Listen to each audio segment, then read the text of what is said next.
Have you ever walked away from a conversation feeling like you somehow lost, even though you never agreed with anything they said? You replay the discussion later.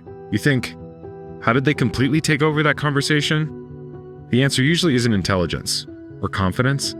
It's control. Some people don't try to convince you. They try to control the direction of the conversation, because whoever controls the direction usually controls the emotional outcome.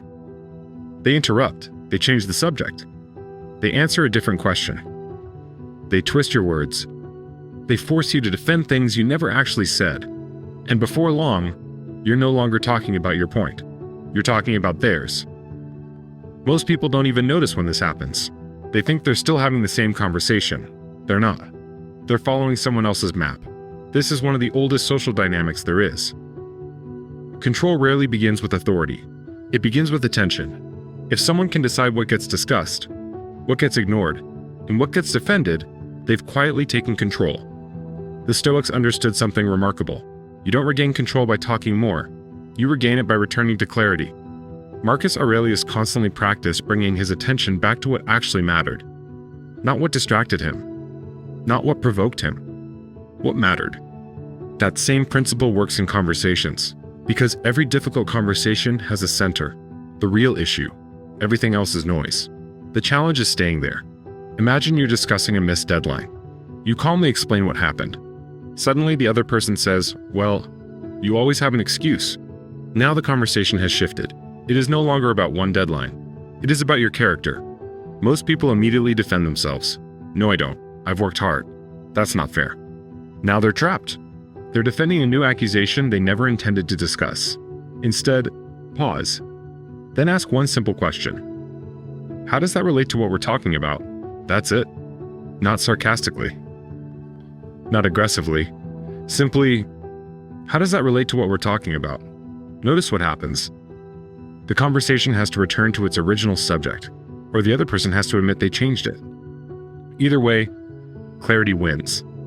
This question doesn't embarrass people, doesn't attack them. It simply protects the conversation from drifting into emotional territory that serves no purpose. And that's exactly why it works. Because manipulation often depends on distraction, not deception. Distraction. Move the conversation. Move the emotions. Move the focus.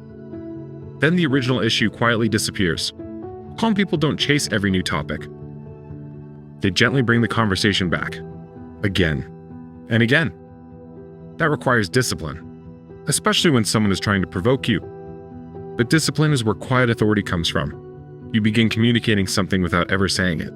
You communicate that your attention cannot be redirected simply because someone wants it to be. That changes how people experience you. Not because you're dominating the conversation. Because you're protecting its purpose. You'll notice something else too. People who frequently control conversations become uncomfortable when someone calmly refuses to follow every detour. Not because you've beaten them, because you've removed the confusion. And clarity is difficult to manipulate. So the next time someone starts changing the subject, bringing up old mistakes, or pulling the conversation somewhere it doesn't belong, don't rush after them. Stay where the real issue is. Take one breath, then calmly ask, how does that relate to what we're talking about? Because whoever protects the purpose of the conversation usually protects their peace as well. If this helped you understand how conversations quietly get controlled, subscribe to the channel and watch the previous video, the one question toxic people don't want you to ask. Because before you can keep someone from controlling the conversation, you first have to recognize the moment they try to control you.